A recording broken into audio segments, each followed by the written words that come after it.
Ladies and gentlemen, welcome back to a whole new episode of Full Steam Ahead. I'm your host, Zoe, with my co host on the other side, Angel. Hello, thank you for tuning in. It is episode 93 on this terrific Thursday, really. It's Friday Junior. It's almost that time of the weekend. Astros have an off day, and what a road trip it was for these guys. The Astros did a fantastic job on the road against really high competitive baseball teams, two of the hottest teams in the National League and the American League. They go to Atlanta and they swept the Braves, and then they go to the Trop at Tampa Bay and won the series over there. So, Angel, describe the series to me. Tell me how you feel in that one word. Outstanding. The Astros played great baseball. They won the series against the number one team in baseball, and they look good. Like their pitching was great. Their hitting rallied behind some. Like for example, when Marsh hit that triple, they were able to score him in, and that's what we talked about earlier, like on earlier podcast, like those man left on base, bringing like situational hitting, and they showed that this series. Yeah, I mean, offense was doing a fantastic job for the Astros. Same thing as pitching. Starting pitching for them was fantastic. If you take away that Jose Urquidy outing on the opener of that series, I mean, Hunter Brown, Luis Garcia, they look fantastic. And I mean, let's start it off right there. Where, of course, we're talking about our shout outs. Angel, go ahead and start off with your shout outs. For sure. So Hunter Brown looked like I keep saying this like vintage Verlander, and I like it because it's kind of like he mimicked his pitching windup. Um, he mimicked Justin Verlander's windup because I was his favorite baseball player, and he looked great against the number one team in baseball. And it was maybe his best start of the season, if not career. Like Mm-hmm. he looked great. He pitched 7 innings, two allowing 2 hits, 0 earned runs, 2 walks, and 8 strikeouts. Brown actually has only 7 starts under his belt from the 22 to this season, and in 30.1 innings, Brown has yet to allow a home run in the major leagues.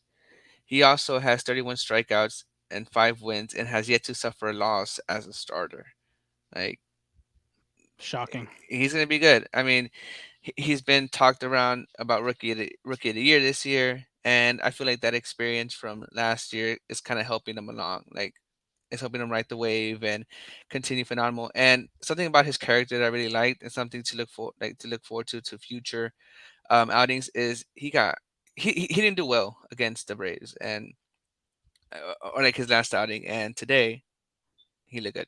Like he was able to rally, like learn from his mistakes and recuperate from what he did last year and do better. I'm sorry, last start and do it better this year. Did this start? So he looked good after that. That's like a heart of a champion right there. You know, you're down and then you do a bet like you get better as you're down. Another Yeah, I one. mean, Go ahead. yeah, I mean, real quick with his maturity, like you were saying, I'm gonna just add on. I mean, I believe the Tigers series or one of them games at Minute Maid Park. I mean, they one of the opposing teams that scored early, and he told Dusty and told the rest of the team like, "Hey, still a lot of baseball left." And I think it was like the first or second, third, 3 innings out of the ball game, and he went out there and he shoved against that team. And like you were saying, it was a bad outing in Atlanta, and I think he only won 4 innings that game. But I mean, 7 strikeouts from a 4 inning game from him was pretty phenomenal. So the maturity, like you were saying, just adds on to him. For sure. And sorry. And another pitching MVP is Luis Garcia. He has Yeah. back to back solid outings.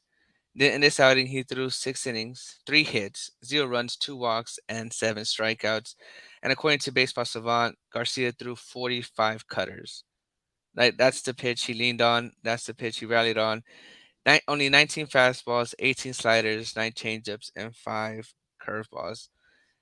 He on the cutter and the slider. He had 37 swings. 11 of those were whiffs for a total of a 63 whiff rate. So I think he's kind of mixing it in with those two pitches. Like the slider has a sharper break, so he's kind of like trying to trick guys and thinking it's a cutter, and like oh it's a slider, and trying to like change their swing path on that ones, and it's been working. Like again, solid back to back outings.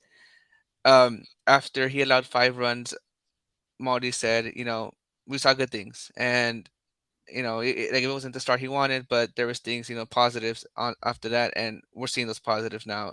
And what really catches my eye is the 45 cutters. Yeah, the cutter's been his best pitch so far, and his placement that they said on the broadcast on like TNT Sportsnet. He used to have it on the first base side, and then next thing you Hmm. know, he changed his footing position to the third base side of the mound. And after that, it just looked like a different pitcher. He did that for the last two starts.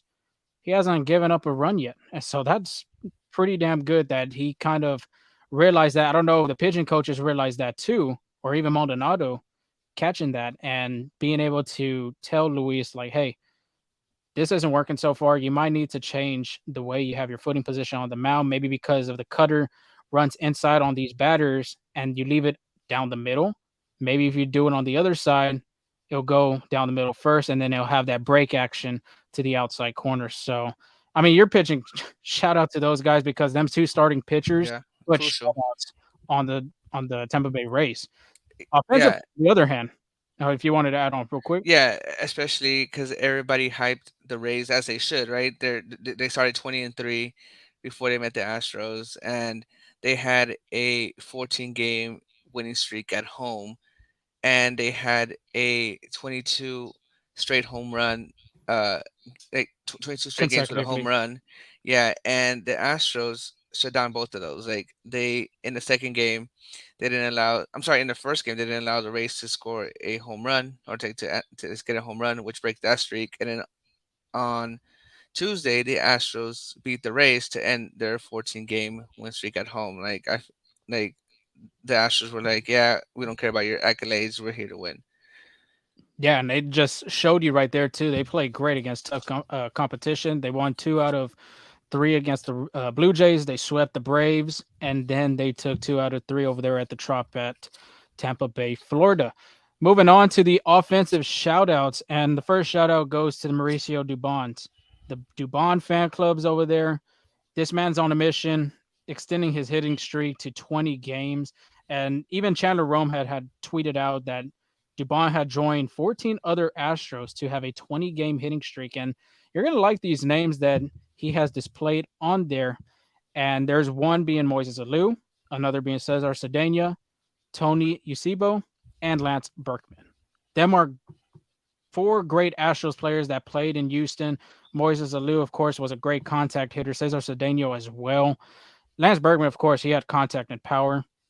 So I mean, it just shows the difference that Dubon has done after the season of last year. He put on some weight, added some strength, and then playing dominoes with Jordan Alvarez. I don't know if you heard that story. That's even an article by Chandler Rome too about him playing dominoes with Alvarez and just trying to pick his brain, trying to figure out what he could do better, getting some tips from the big man himself. And if you look at the way he's hitting the ball too, everything is going the other way. I That's kid you been not. It's been a trend, and you've seen that more often throughout the games that he's been playing. and that's been the impressive part of this history. You know, taking what the pitcher gives them, going the other way, and like being able to use the whole field. And something I actually wanted to add as well. Jose Altuve has never had a 20 game history. His highest has been 19, and he even surpassed Michael Brantley. And Michael Brantley had an 18 game history with the Astros as well. So I feel like Dubon's in uncharted territory right now, and hopefully it can continue. Um, but I mean, yeah, like he looks great, and right now you're gonna mention Jeremy Pena as well. He looked great as well. But before we do that, Mauricio Dubon actually went 4 for 12. He had a 33 batting average and Well, 2 runs, so he looked pretty good. yeah, I mean, he looks good in that leadoff role too. After Chas McCormick on the IL, and we had mentioned it too.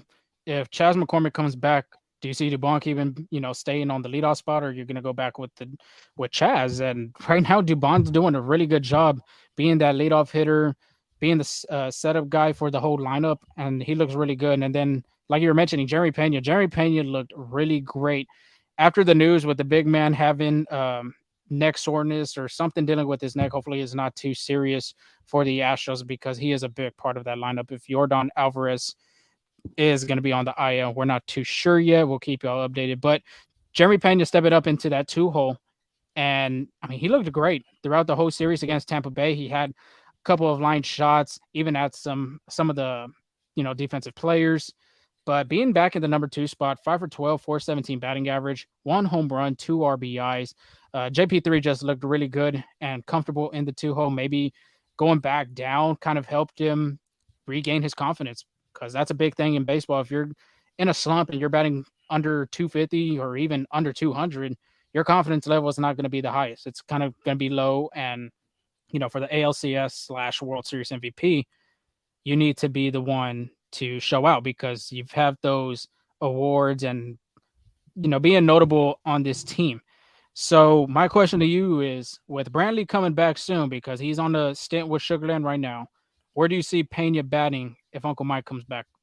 Well, I think Dusty Baker sticks to his word of when Michael Brantley comes back, we'll see him in that two spot. But Jerry Payne is making a strong case for himself of being in that two spot. Again, we had a larger sample size last year and a small sample size this year of Jerry Pena in that two spot, and he's excelled in it. And Mhm. he's done better.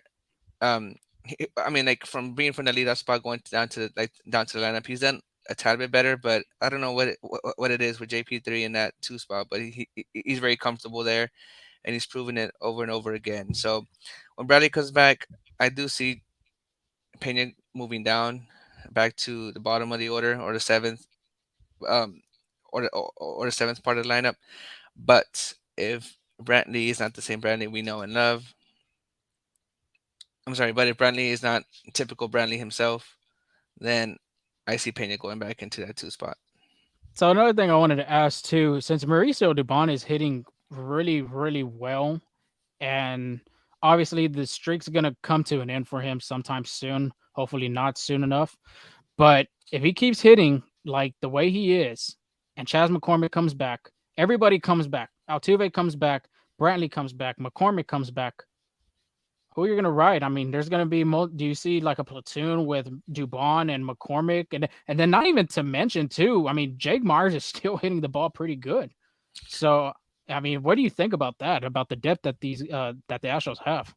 I mean, that's a good problem to have, first of all, trying to fit all these guys into a lineup. I feel what the Astros do is they give Altuve is the guy there. So they'll give Altuve the top priority, right? So I feel like he'll go back into that leadoff spot starting at second base. And then it just depends if because if you hit, you stay in the game. So if Dubon's still on fire, maybe we see him a little bit more as a Almenis Diaz role where he played almost every day, but in different Yeah. positions, or even at center field. But again, McCormick is there, and Myers is making a strong case that he deserves some playing time as well. Corey Jokes as well has been producing. So it's just trying to find playing time for these guys. So I might see like Dusty Baker already changes his lineup a lot when all of those guys are healthy. We're gonna see a lot more of that trying to plug in guys and not give too many players rest like a long stretch without playing. Hmm. So it's tough, but I think Altuve gets priority on that leadoff spot unless Altuve himself says he's not comfortable. I remember before um, George Springer left, Altuve wasn't really comfortable in that leadoff spot, and then like Hmm. he learned to adjust, and he's been excelling at that. So again, I feel like he gets first priority, but it'll be crazy to see. Imagine Mauricio Dubon in that ninth spot. He gets on base in the middle of a game, and then you still have Altuve to deal with, Payne or Brantley, Tucker, Jordan. That's a crazy lineup. Very, That's a crazy yeah. team. That's what I'm saying. There's a lot of good outcomes out of this right now. You're seeing Mauricio Dubon continue hitting the ball. Jake Myers looks like he's finding his swing again. Now and it's kind of a little bit more pressure on Chaz now too, Yeah. because Chaz has not been hitting obviously with the injury that he's dealing with still. It's going to be kind of like, hey, you need to get back on track, or you could be possibly the one getting demoted, which I highly doubt that he will get demoted. But maybe just lighting a fire under Chaz too to like get better because I mean, they're going to be a platoon no matter what. You throw if there's a lefty throwing, you're going to see Chaz McCormick in the lineup. I'm pretty sure like 9 out of 10, 10 out of 10 times because he had a great OPS number against lefties last year. So just wanted to hear your input about that. It's very interesting to hear and see what the Astros are going to do in the future. But other than that, from the recap and our shout outs, we're going to move on to the preview against the Philadelphia Phillies. This is a 2022 World Series champions, well, not even champions, but matchup against the NL. champions, actually, National League champions for 2022. They've been on a cold start. I mean, they started off cold. They got swept in Texas. I remember seeing that series. Didn't plan out well for the Phillies. And then in spring training, they lost Reese Hoskins. Before that, they lost Bryce Harper, who could be potentially coming back this season. We're not too sure. There was a video out there that he was getting some reps in at first base as a defender. So that'd be interesting to see. But right now, the Phillies are 12 and 13. They are tied for third place with the Miami Marlins in the NL East. So you got the Braves, the Mets, the Marlins, and the Phillies. And then you got Washington Nationals last. But Friday, this is going to be the best matchup out of this series, I believe. I mean, really, Friday and Saturday, but I'm really looking forward to Friday. 7:10 start time. Framber Valdez 2-2 with a 2.25 ERA versus Aaron Nola, who is 1-2 with a 5.40 ERA. I would never expect to say Aaron Nola with a 5.40 ERA because he has been a dominant pitcher throughout this league, especially for the Phillies being the ace that he is. So, Framber, the franchise, last outing against Atlanta, 7 innings pitch, 8 hits, 3 earned runs, 9 strikeouts. Didn't sound really good, but he did pitch a good game and held the Astros above water to and be able to win that game. And against the Phillies in the World Series, if you do not know that, I mean, this guy was fantastic throughout his starts, 2-0 with a 1.46 ERA and 18 strikeouts. I mean, he was dealing with the curveball, the fastball, the sinker that he has as well. I mean, he's going to do the same thing, I believe, to this Phillies lineup. His last outing was when the Astros clinched and won the World Series in Game 6 against the Phillies, 6 innings pitch, 2 hits, 1 earned run, 2 walks, 9 strikeouts. What are your thoughts of Frember seeing this Phillies lineup again? Obviously, it doesn't have Harper or Hoskins, but you still got guys like Kyle Schwarber, who hit a home run off of him in Game 6, Alec Bohm, Bryson Stott. Give me your thoughts on Framber on this outing against the Phillies. I feel like we're seeing a different Framber. Like that Framber in the playoffs relied mostly on his curveballs to get him out of situations, but now he's including more of a sinker, his velocity pitches. So that might throw the Phillies a little bit off. But again, we don't see him a lot. Like the Astros don't see him a lot. Um, so I feel like that minor adjustment could be huge for them. And I think Framber Valdez has a pretty good outing. Yeah, and you could just hopefully the Astros do and have a good outing against these Phillies because I mean the Phillies are still a good team no matter what if Harper and Hoskins are out of the game with injuries. But moving on to Aaron Nola, last outing versus Colorado, 7 innings pitch, 4 hits, 3 earned runs, 3 walks, 3 strikeouts. His strikeout rate has dropped compared to last year. Oh wow. 2022, he had a 29.1 strikeout rate. This year, 18.6. That is a significant drop from his strikeout rate. It's been more of a 3.56, max 6, 4.2 strikeouts from his last previous outings. Of course, the outing he had against Houston, 4 innings pitched, 7 hits, 3 earned runs, 4 strikeouts in that game 5 at Philadelphia. And the Astros have had success against the Phillies ace, which right now he is the ace. Zach Wheeler is the second guy up. 0-2 with an 8.64 ERA and only 9 strikeouts.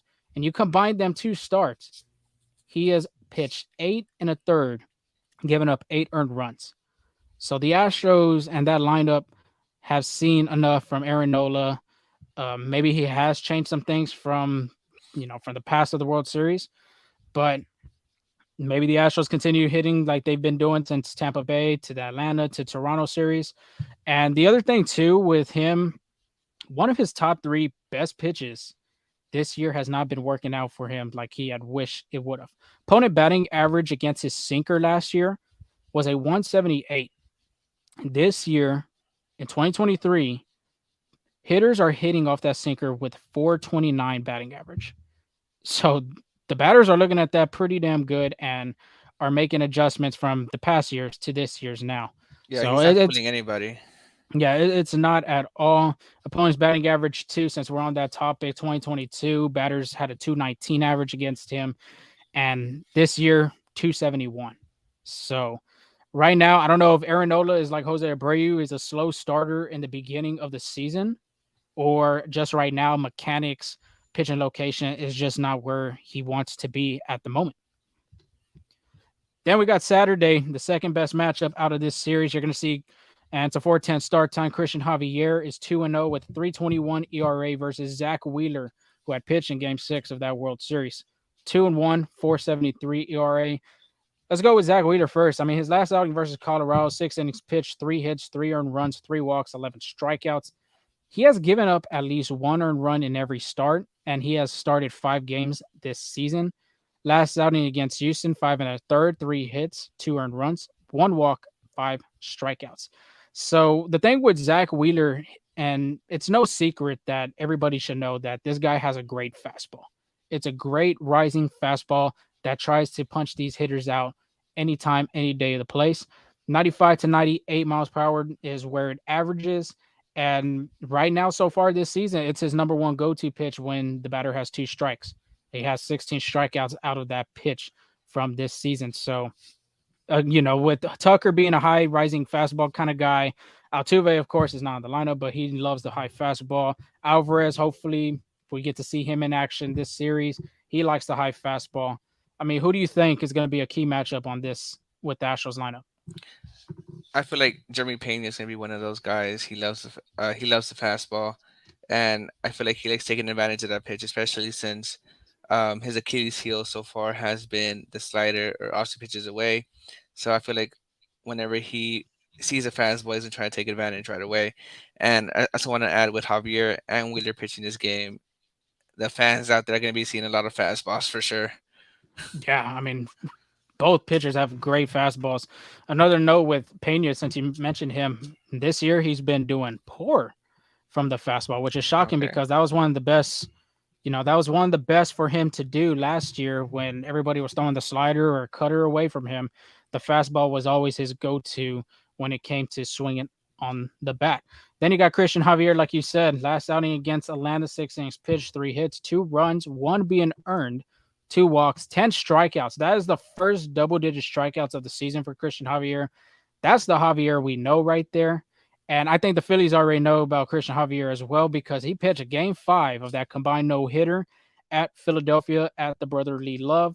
6 innings pitched, no hits, no earned runs, 2 walks, 9 strikeouts.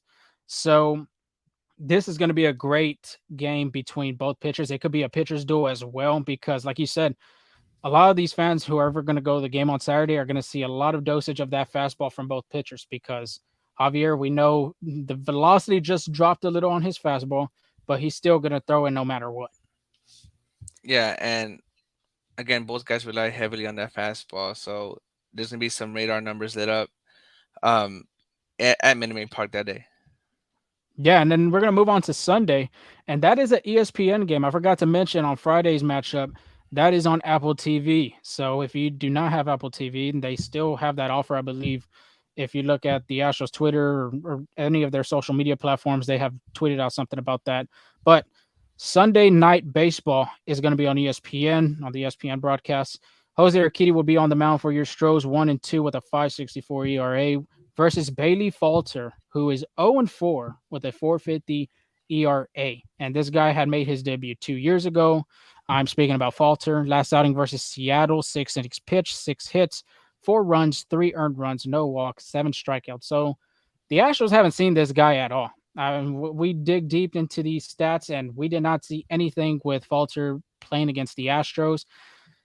I just wanted to mention this real quick. He has allowed the highest velocity, max of exit velocity off the bat is 118.2. That's the average of when he pitches. So, and that's bottom 1% of the league in Major League Baseball. However, he doesn't give up a lot of walks. If you go look at his stats, there's only 4 walks he has allowed in 5 starts.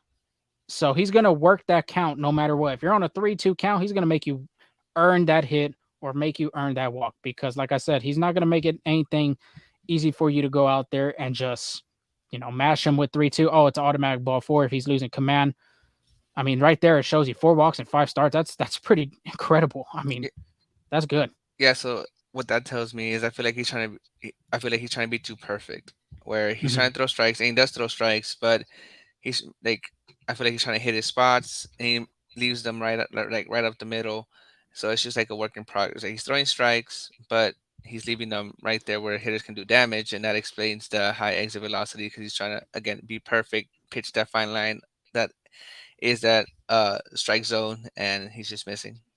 Yeah, I mean that maybe explains his record being 0-4 with a 4 sub ERA. And then, like I said, we didn't know nothing about Bailey at first, and now we're getting to know him. He's a five pitch type of guy. He has a four seam fastball, curveball, changeup, slider, and sinker. The two pitches that he's really notably that he's going to throw throughout this game is going to be the fastball, which is 50.4% of the time. That averages about 89 to 91 miles per hour with the curveball, and that is 26.8%. And that's a 75 to 78 miles per hour difference. I'm not really difference, but that's what he throws. The difference on that is good 15, 20%, about there, 21%. And that's the two pitches that he's going to rely on, fastball and curveball. So you're going to see that. I mean, it's not really that fast compared to Zach Wheeler and Aaron Nola, but he has that Uncle Charlie that's going to be really slow, and pitchers are going to not pitchers, but hitters are going to really have to adjust and kind of have that mindset when you're in the box of saying, yes, yes, yes, no, because it's going to have that last break at the end. Then you got Jose Urquidy on the other end. Last outing against Tampa Bay wasn't his best. 2 2/3, 7 hits, 6 earned runs, 2 walks, 3 strikeouts. That is that's probably one of the most horrific performances he has done this season. But it just doesn't get better after that. Last two starts combined from the Tampa Bay, not the well, the Tampa Bay and the Toronto series, 7 innings pitched, 14 hits, 10 earned runs, 4 walks, 7 strikeouts. That is not the best if you're an Astros fan. You want to hear about the subline against with Jose Urquidy. But there's some good news on this end. Last outing against the Philadelphia Phillies, if you remember that, I believe it was game 4 that Lance McCullers Jr. just did not have his stuff, and it went to a bullpen game. Well, Urquidy was a part of that game, being in as a reliever. 3 innings pitched, 1 hit, 0 earned runs, 1 walk, 4 strikeouts. So I read you the stats right there, Angel. Last two outings wasn't him. The other previous were pretty good, decent outings from him. What are you looking for Jose Urquidy coming into this matchup against the Phillies? I feel like what I'm looking for is command of that fastball. Like Vladimir Guerrero and Chapman hit home runs off that fastball that were supposed to be in the corner, but he left them kind of middle away on both pitches. So command of that fastball, and we kind of see him lose lose that sweeper pitch a little bit. Like at the beginning when he was doing pretty good, he was throwing it a lot more. He was like fastball sweeper, but as of right now, he's been going away from that pitch, and he's been and relying more on his fastball. And he's been getting more into trouble, and he has he's gonna have a tough matchup against him. He said like the Phillies, they started off pretty slow, but now they're getting hot. They're 7-3 in the last game. In the last 3 games, and a big contribution of that is Bryson Stott. Bryson Stott has been pretty good coming at the start of the season. He had a 17-game hit streak until it was broken. He's Dubon has passed him up already. Says again, it was passed, and he has a 346 batting average, 376 on base percentage, 471 slugging, and combine that, it is an 847 on base percentage plus slugging. He's second in the NL in hits, fourth in the NL in batting average. Now he has cooled off in the last 7 games. He was 7 for 28, about 250, but hitting 250 in the major leagues is still pretty good. I mean that. I mean, I'll get you paid. Um, Mm-hmm. he has 1 home run, 3 RBIs, 4 walks, and 5 strikeouts. So again, he's been pretty good for them, and a big contributor of why the Phillies were able to turn it around. Now, someone we're familiar with his time in the Angels, Brandon Marsh. I'm sure that that name rings familiar to Astros fans. He's been pretty good as well. He's batting 342, 435 on base percentage, 703 slugging, which is pretty impressive. And he leads the NL in OPS and in triples. So he's relying on that speed. Um, any gap where you can stretch it out for a triple, any infield hit, slow roller, the infield better be moving pretty quickly because he's flying down that base path.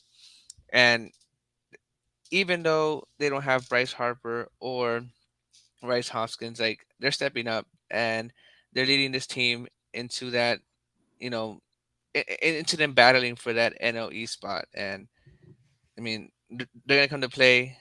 I'm sure they're a little bit upset after losing that World Series matchup to us.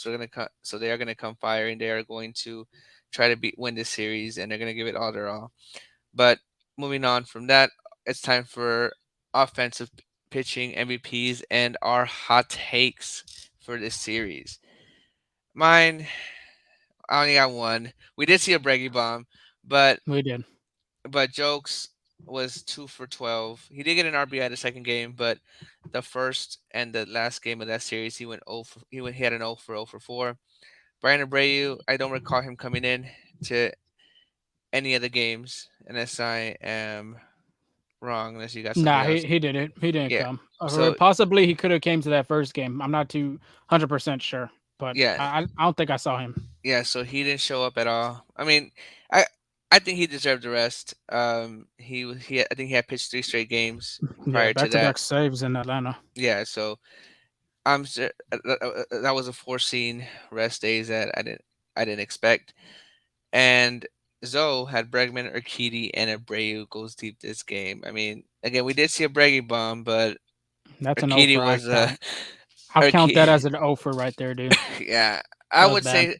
I would say so myself because it was just one, but I had Breggy bombs multiple, but it was just one. But we'll try again this week, and here is our MVPs and hot takes for my offensive MVP. We got Kyle Tucker. He's back Hmm. home, right? I think he likes sitting at home, especially with that Crawford box with that short porch in right field. So I think he makes his King's Corner be known. I say Javier rallies from his great start from that and brings out another good start. And my hot take is Javier has a repeat double-digit strikeout game against the Phillies. I like it. I like it. I think Christian Javier deserves to get another repeat of them double digit strikeout games. But my pitching MVP is going to go to the franchise. I read you the stats earlier in the show that it's 2-0 with a 1 something ERA against these guys. I mean, obviously, Philly got a left handed lineup pretty good. Bryson Stott's one of them, Kyle Schwarber's the other, Brandon Marsh. I mean, two of them are the hottest hitters that we just talked about. Kyle Schwarber, of course, everybody knows the swing that he displays. I mean, the power he shows as well. So I think Framber's going to go out there and shove again, possibly going 3-0 against the Phillies. Then I got Jerry Pena. The World Series MVP is going to continue on. I think he's going to continue doing what he's been doing from the Tampa Bay series, and he's just going to continue staying hot in this Philly series and just let everybody know from the brotherly love that, hey, I'm still that guy. I'm still that guy from the World Series. And the hot take, since we're talking about Jeremy Pena, we're going to see probably a called jalapeno popper coming into the Crawford boxes. So I think Jerry Pena will get one into those Crawford boxes, possibly the train tracks. Maybe have the ball visit Bobby Dynamite up there with the train. But I mean, I like my hot take. I like my chances this week. I mean, the last series I went 0 for 3. You went 1 for 3. I think both of our offensive pitching MVP and hot takes. It looks pretty good for this weekend. Yeah, I feel like we need to start writing them down and see who has the most I was MVPs thinking and hot about it. takes like That's what I was at the thinking end of the about doing season. a record, but I completely like man, we'd have to go and hear each episode just to figure out Not really. what's We the just look at record. our drafts. Oh, that too. Yeah, that's true. That helps out. For sure. But it wouldn't be full steam ahead without giving you around the league. And we talked about last week how the Pirates have been on fire. They had a strong start. They were a surprising team, and now they signed their guy. Brian Reynolds is staying put in Pittsburgh. He signed a new contract through 2030 with the club and an option for 231. It was, in my opinion, a friendly deal. I think it was Yeah, 8 years, $108 million. If I'm mistaken, around that area. around there. So I think Brian Reynolds could have gotten a lot more somewhere else. But if he's happy there, that makes it work. Like, what do you think about this deal? I agree with you. I think it was a team friendly deal on his part. I didn't expect him to continue on after asking them like I want out. And then I mean that's yeah, I agree. It's a team friendly deal. He's a 2-time, 3-time All Star. for the Pirates now. He was one of the biggest guys on the trade deadline too, and even from the trade deadline into spring training to the winter meetings.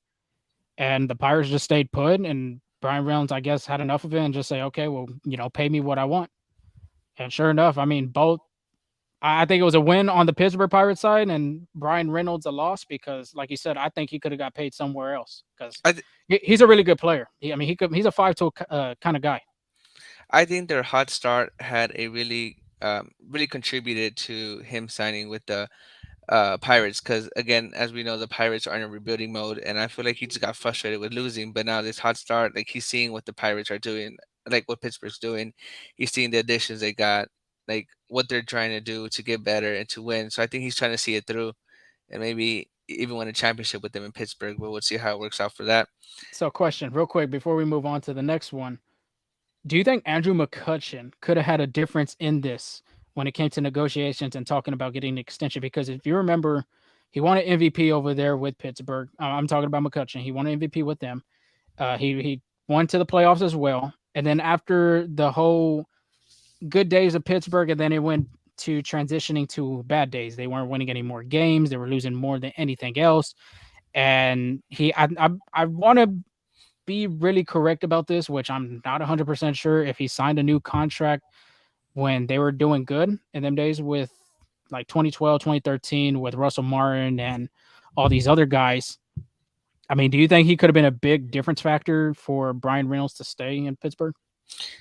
It could be. I mean, but I feel like McCutcheon would be like, get your bag wherever you can. Like it doesn't matter. Like it doesn't necessarily have to be in Pittsburgh. I mean, it could be just having that veteran presence, someone to talk to about these things, someone who's been through those things as well, like of signing an extension or trying to get a trade going or like even being traded. Like having his input could have been a big factor. But I feel like McCutcheon's like go get your bag wherever you need to. Like like more about the player instead of the franchise.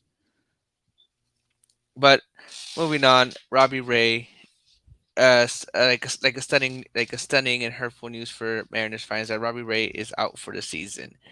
Mariners starting pitcher is out for the 2003 season due to a flexor tendon repair. That's a huge hit because I mean he hasn't been great, but we know what his potential is. We know what his ceiling is, and he's like there's a reason why the Mariners signed him to that large contract is because of what he's done, and he's been a good quality starter.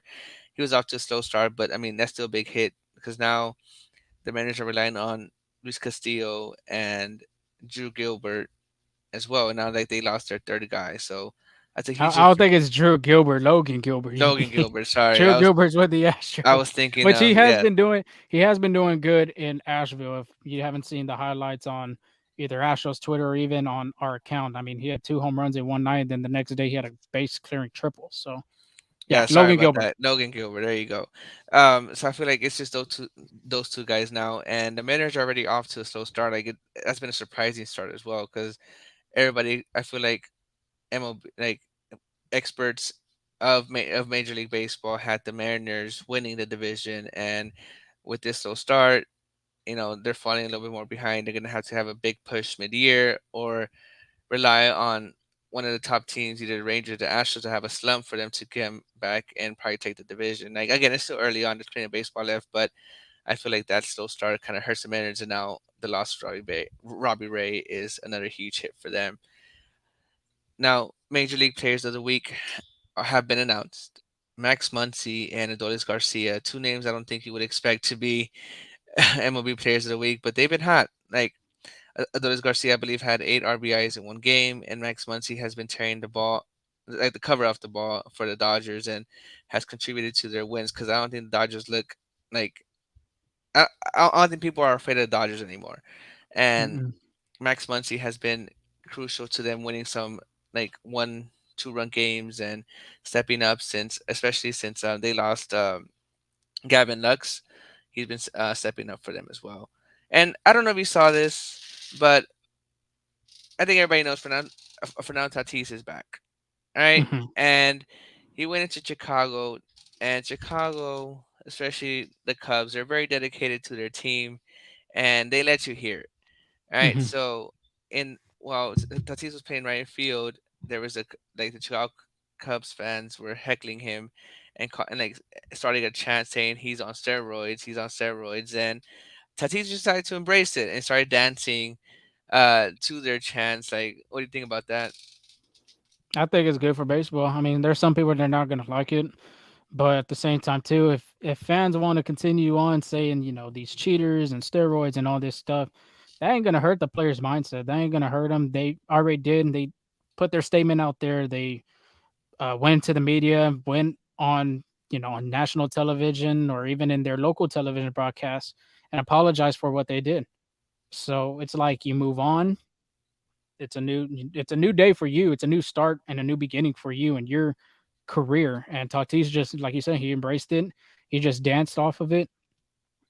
Let the kids play. That's basically what I gotta say about that. Yeah, and again, people are criticizing him about that, right? About him dancing to those chants, but I kind of, I think that kind of tells you, like, I feel like that's a good example to kids as well. If you think about it, it's like, yeah, when like things are, or like when Going your people way. are bullying you or like throwing things your way, just brush it off and just be you. Just focus on you getting better on yourself, and because people are always gonna talk, and it's just like, just worry about yourself, get better at your craft, let them talk, and they'll soon be talking once you get better. So Hmm. it's just like, just embrace it, have fun with it, brush it off. Don't take things to heart. You like, just worry about yourself. But your rookie of the year got demoted. Unfortunately, you had Jordan Walker winning the NL Rookie of the Year, and now the Cardinals kind of made it harder for him to do that. I mean, hopefully the Cardinals bring him up soon. We don't know what their game plan is, but the Cardinals' number one prospect was optioned last night back to AAA. I believe it's in Memphis, where they have their AAA team. But I don't know. What do you think about that move? It's gonna hurt my fantasy team. I know that for sure. I had him as an outfielder and third base plug right there, but I mean he's young. You gotta let the guy grow. I think he's batting 190 something after that 12-game hitting streak he had, which was pretty phenomenal from a rookie in his first 12 games. That's pretty good. But he caught cold. Cardinals think he should have just gone back to Memphis and develop a little bit more, and continuing to get more at bats. Because too, think about the lineup that the Cardinals have right now. Got Nolan Arenado at third. Nolan Gorman's been swinging the bat pretty good. Lars Nootbaar, Brandon Donovan. I mean, they got a lot of depth. And with Jordan Walker would being their number one prospect, you're like, well, shoot, where are we going to plug him? I mean, there's days that we can, but then there's days like we're going to be talking about from earlier, what we said about riding with the hot hitter. Nolan Gorman's been hot for the St. Louis Cardinals. Lars Newbar's been hitting the ball pretty good, and you got a lot of depth over there in St. Louis, and I think it was the best option for the Cardinals to do that. And let the rookie grow, get more at bats in Triple A, and develop as a young kid that he is. He's only 20 years old too, so there's no rush for him to get back in the majors. Yeah, I agree with you. I feel like him being on the bench is just hurting him rather than helping him, even though he's on the major league roster. So seeing seeing those at bats, seeing like the ball placement, like for example, Miguel Vargas when he couldn't sing, so he was just like tallying the ball in. So I feel like real life pitching from real life pitchers, it helps instead of just sitting on the bench. So I agree with you there. Yeah, you got to grow, just like we're trying to grow here at Full Steam Ahead. But that is our show for tonight. Lastly, Angel, do you want to say anything else before we head off? No, again, just thank you for taking the time to listen to us. I know some of these can be very lengthy, but thank you for your patience, and hopefully we give you the best insight you've heard on any Astros podcast. Yeah, 44 minutes ain't a bad show compared to an hour that we had like about 2 or 3 episodes Yeah, go. So continue to follow us at Full Steam Ahead on Twitter, at TikTok. Subscribe to our channel on YouTube. It's still brand new. Like we said, we just started this in the beginning of the year of the Astros 2023 season. Subscribe to us, follow us, and listen to us at all our podcast platforms: Google Podcasts, Apple's Podcast, Spotify as well. Leave us some rates, leave us some reviews. Let us know what we're doing right. Let us know what we're doing wrong. We love to hear your feedback. Continue going. But enjoy the weekend. It's going to be a great weekend. It's the 2022 World Series rematch against the Houston Astros and the Philadelphia Phillies. Till then, we'll talk to you after the conclusion of this weekend's series. See you guys. peace.